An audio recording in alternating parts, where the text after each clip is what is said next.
Okay, so as many of you already know, I record my shows a few days ahead of time. So lots can change, in the news or whatever in a matter of days. And I'm recording this video on actually Tuesday of this week that you're listening to the original broadcast. Hey, how you doing today? Yeah, I had a weird thing happen. This morning I was craving some of my this is where I do keep a bag of convenience food in the freezer all the time. All the time. Why? You never know when you want a really simple meal. And you know what I was craving? I was craving those little dinosaur nuggets. Ever see the like chicken nuggets that look like a dinosaur? Those are really good. And it hit me. I just wanted them plain. I didn't want anything with it. I just wanted a few of them plain, pick on, maybe about six. And I was totally happy with that as my meal. The only thing is this, the only weird part is I wanted it for breakfast. So I said, well, I'm not in the mood of eggs. I'm not in the mood of muffins. I'm not in the mood of cereal. I want this. And I said, you know what? Yeah, have it. Throw them in your air fryer for about 10 minutes and done. And as I was sitting there just eating the nuggets, because that's all I wanted, I didn't want anything else. I said to myself, no, you can make easy sliders out of this. I want to tell you a little trick. I didn't have, like the typical slider rolls, like they're so cute. I didn't have them. So what I did as an impromptu thing one day in the past, and it works. So if you have, for example, hot dog rolls, cut them in half. So usually hot dog rolls, hot dog buns, if you want to call them that, I guess that's the original thing to call a hot dog bun. You usually get 8 in a pack. So if you half them, you have yourself like 16 sliders. Just saying, suppose you wanted sliders, but you didn't have slider rolls, you can use, if you happen to have hot dog rolls, just cut them in half. Did the trick for me. Did the trick for me. So I wanted a quote slider on this other instant. And you could basically duplicate some of the fast food items. You could use either the chicken, like I just mentioned, or you could get like those fish, those battered fish. You could pop them in the air fryer, and then you could make sliders out of that. And it really is a great, quick fix sandwich on a hot night. We don't want to cook anything. The air fryer does not emit any heat as far as I'm concerned. I don't feel anything when I use it. So if you like have some of that convenience food, and you're going to save a bundle of money, because many times we have lettuce, tomato, like a little bit of dressing for the top or a little mayo, whatever way you like it. And you take your convenience food protein, pop that in the air fryer, and just make little sliders. By the way, conversely, you could do the same slider trick with hamburger buns. So I just thought I'd pass that along to you. And who knows, maybe I'm giving somebody the urge to make a sort of kind of fast food kind of slider at home tonight as you listen to this broadcast. There's so much to unpack about my feelings right now. Now I'm going to go on to part two of the broadcast. I think that's why I'm going to keep doing these Saturday evening chat broadcast style. A little bit of a tip in the beginning, and then I'll go on to other things. I'm probably going to disable the comments. I'm really sorry, but let's just say this. This is Tuesday, okay? And I'm coming off of the last weekend and the last couple of days of current stuff. And all I could call everything that I have like seen, I'm going to use one word: childish. Childish. And I am a former elementary school teacher, so trust me on this. Well, I know childish when I see it. And I've seen highly childish things. I have heard highly childish things like na na na na na na type, like silliness, like people bouncing back ridiculous name calling. And I'm like, how old are we? Or how young are we? And actually, to be fair to some of my former students, a lot of them acted a lot more maturely. I'm not even gonna lie to you on that one.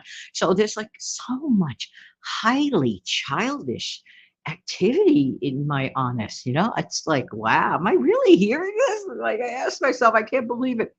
So every week I find myself scratching my head. Does it get any worse, or where is this childish behavior coming from? All right, let's talk about job interviews for a second and see if you could kind of sort of fill in the blanks. Okay. I taught my daughter years ago that whenever she or myself, if we ever go on job interviews, and it is an important trick, by the way, if you go on a job interview, a lot of people focus on what the potential employer is going to ask you. And yes, that's important to be prepared. I get that, of course. But there's a part to it. Be prepared to you, the person that might get a job there. Look around your surroundings. What are you really going to get? Like, you have to like make a highly, I mean, educated decision. It's not just about how they like you and your qualifications. Look around you. Do the employees that are around you in that organization look content, look happy, look stressed out? Do you feel a sense of uncertainty? Do you feel a sense of this doesn't make sense? I go with my gut with certain decisions. Okay. In this case, it would be the idea of if I went on a job interview. Not only are they interviewing me, but honestly, I am interviewing them because I would be agreeing to giving up, for example, not at this time in my life. I'm done with that. I'm my own boss and I like it that way. And I've been my own boss for a long time. And once you get like used to that kind of life, it's really, really hard to go back to the other kind of life. But that's me. And I'm just saying the truth. I'm just, saying my gut feelings on those matters. But if I was in that position, and my daughter even said to me, she said, "Ma, that was like one of the best things you ever taught me." I said, "What was that?" Out of nowhere, I hear this, so cute. And she said, that when I'm on an interview, I'm also interviewing them. She said it works both ways. Absolutely. Especially if you're going to like commit to, X number of hours a week of your life, of your time. You have to be sure and happy there. Sometimes it's a gamble. Like if you're in the unsure stage or if the necessity like really outweighs your need, to be a little more selective. Maybe in the back of your mind's eye, you might say, let me try this out. You're not going to tell them that. You're going to try it out like anything in life, but try to put out your feelers to ask yourself, what am I getting into?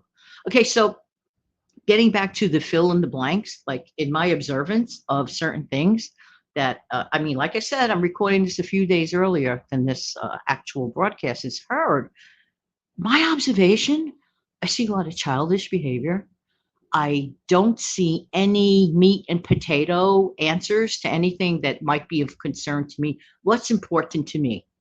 Probably a lot of my followers, listeners, I would say share the same concerns. Why would you be at this kind of a channel, for example, if kitchen table issues were not a matter that is of importance to you?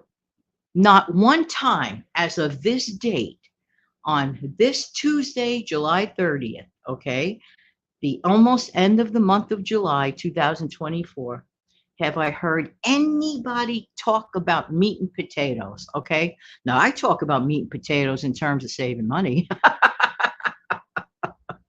I'm talking about real matters of importance to people's pocketbook. And there are going to be people that are perfectly A-okay with, I don't care about meat and potatoes issues. Obviously, in all probability, and this is just an educated guess, my educated guess for the folks who don't care about certain meat and potato issues is that they are so very well financially stable that in their mind's eye, they're like, who cares? This is my opinion. I could be gazillion% wrong. I'm just a person expressing an opinion. Okay. And no one has to agree with my opinion. I don't come here to look for agreements on opinions. I do not. I'm just expressing. It's based on, in my case, my opinion, common sense logic.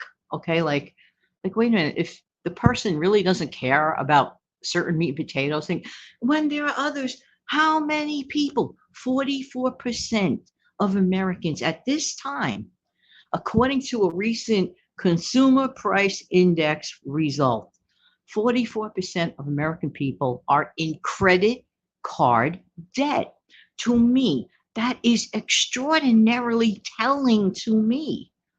Why are people in credit card debt? Could it be possible everybody can't manage a credit card? I don't believe that. I don't believe that for anything. I really, really don't.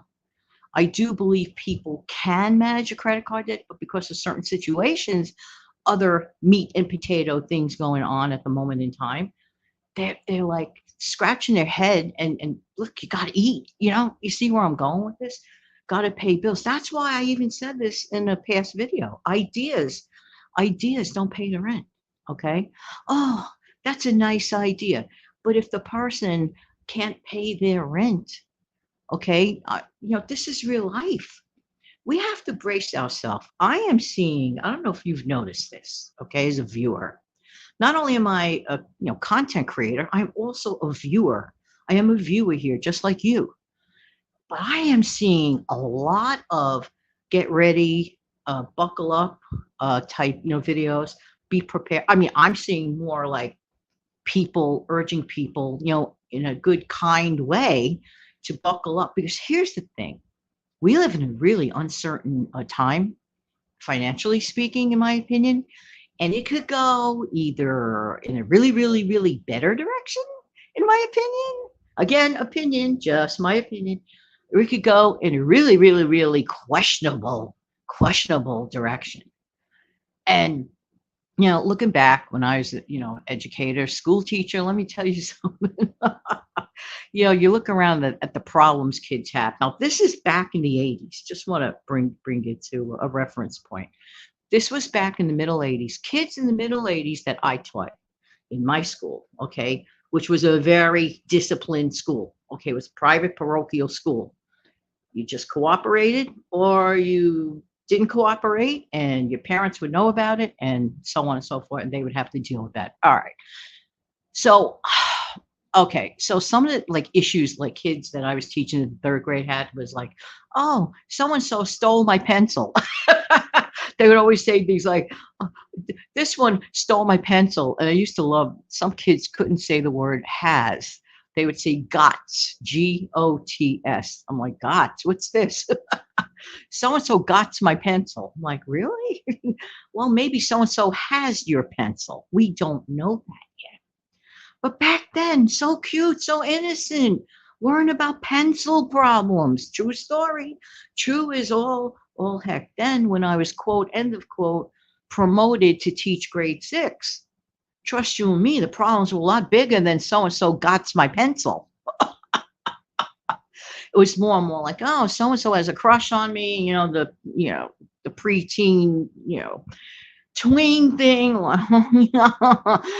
Believe you me, I much prefer the third grade. Let's go back to having problems about pencils, okay? But right now, we're not in the third grade. We're not even in the 6th grade, okay? We are grown adults.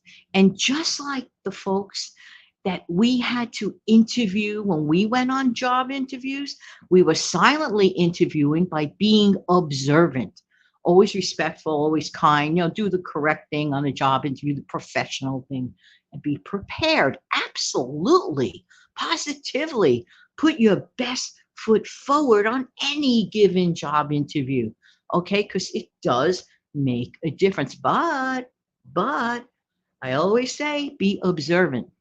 So if people are not observant right now in the fill in the blanks era, if you will, if people are not observant at this moment right now, I have a question. For those who are not observant right this minute, question, when will they ever be?